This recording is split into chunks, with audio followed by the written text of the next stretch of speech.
1980 से बचपन बचाओ आंदोलन की शुरुआत की और अब तक 1,40,000 के करीब बच्चों को बाल मजदूरी से मुक्त करा करके समाज की मुख्य धारा शिक्षा से जोड़ने का काम किया है।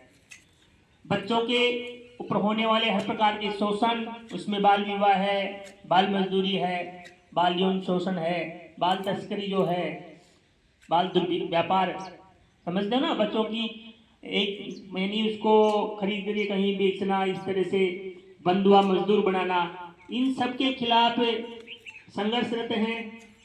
और अब भाई साहब जी ने एक नए जन आंदोलन की शुरुआत की है, करुणा। करुणा का मतलब समझते हो? समझते हो करुणा? करुणा दूसरे के दुख को अपने ही दुख की तरह महसूस करके और निस्वार्थ भाव से उसकी मदद करना, ये है करुणा। भाई दूसरे के दुख है, उसको अपना दुख समझ करके और उसकी मदद करना है अपने को।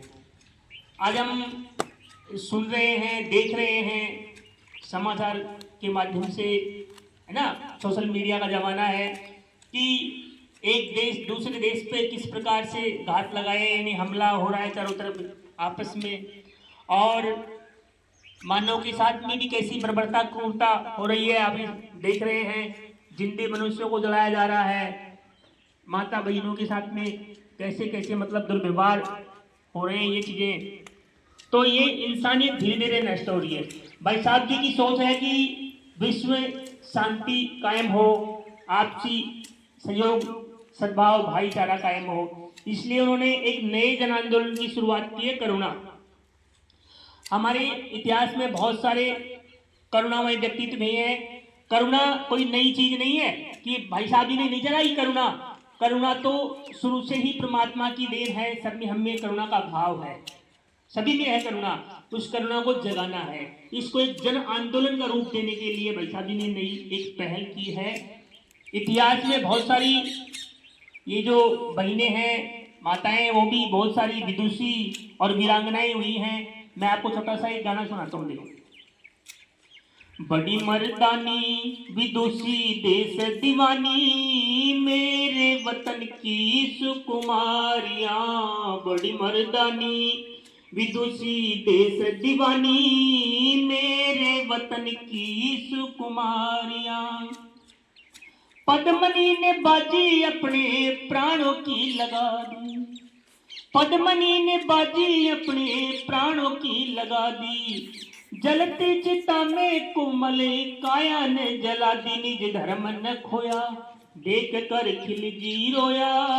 निज धर्म न खोया, देख कर खिल जी रोया।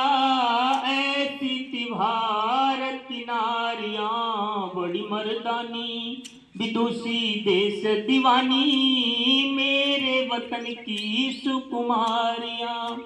रानी पद्मिनी का नाम सुना है? जानते हो पद्मिनी के बारे में?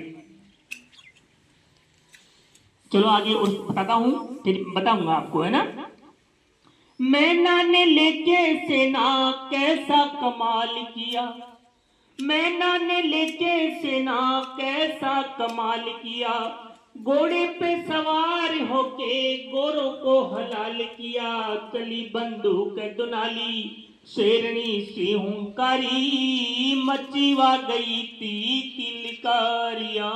बड़ी मर्दानी विदुषी देश दीवानी, मेरे वतन की सुकुमारियां।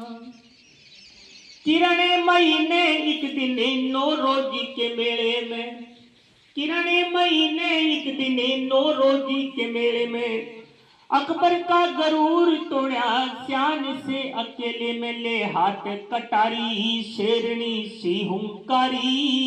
ले हाथ कटारी शेरनी सी हुंकारी, समझी क्या तूने हम दुलारियां। बड़ी मर्दानी विदुषी देश दीवानी, मेरे वतन की सुकुमारियां। दुर्गा ने बनाया मुर्गा मुगलों की फौज का, ओ दुर्गा ने बनाया मुर्गा मुगलों की फौज का। चमकता था चेहरा जैसे चंदा हो दोज का। धन लक्ष्मी बाई बड़ी तलवार बजाई धन लक्ष्मी बाई, बड़ी तलवार बजाई मचवा गई थी किलकारियां, बड़ी मर्दानी विदुषी देश दीवानी, मेरे वतन की सुकुमारियां। वैदिक काल से माताएं और बहनें भी पीछे नहीं थी, बहुत सारी विदुषी वीरांगनाएं हुई थी। बीच में पुरुष प्रधानता आई और नारी को अबला बता दिया गया। वैदिक काल में मैत्री, गार्गी, इनका नाम सुना है ना, विदुषी थी। बड़े बड़े जो शंकराचार्य थे उनसे शास्त्रार्थ किया करती थी। बहनें भी कम नहीं है और अब तो स्थिति बहुत सुधरी है समाज में। बहनों को पहले तो ये था कि भाई अपने गाँव में कि कहीं पढ़ाओ चा है ना, चूल्हा चाकी का काम करना है, लेकिन अब जागृति आई है। बड़े बड़े पदों पे भी हमारे जो मुख्यमंत्री भी रही है, पहले प्रधानमंत्री भी रही है, राष्ट्रपति भी बनी है ना, तो बहनें भी अपने आप को कम नहीं समझेंगी। इस गाने में रानी पद्मिनी का नाम सुना है किसी ने? नहीं सुना। चित्तौड़ राजघराने में राणा रतन सिंह की पत्नी थी रानी पद्मिनी। अलाउद्दीन खिलजी ने धोखे से जब राणा रतन सिंह को कैद कर लिया था और जब चित्तौड़ रानी पद्मिनी बहुत सुंदर थी, उस पर कुदृष्टि उसकी थी, तो रानी ने अपनी संगनी जो अन्य रानियां दासी जो भी वहां थी सबने जिंदा जलना स्वीकार किया, जिंदे जोहर किया उन्होंने, लेकिन विधर्मियों की आंच नहीं लगी। और मैना रानी लक्ष्मीबाई का नाम सुना है? झांसी की रानी लक्ष्मीबाई कितनी बहादुरी से लड़ाई लड़ी थी अंग्रेजों से। किरणमयी का नाम सुना? किरणमयी पहले जो अकबर बादशाह एक नौरोजी मेला लगाया करता था और महिलाओं के बेस में छुप के बैठा रहता था, उसमें माता बहनों को बुरी नजर से देखता था। जब किरणमयी गई थी, कटार थी उसके पास में, जो ही अकबर जनाने भेष में था उसने किरणमयी का हाथ पकड़ा, वो पहचान गई और उसने नीचे पटक करके उसको कटार लगा दी थी। उसने कसम खाई थी कि आज के बाद नौरोजी मेला नहीं लगाऊंगा।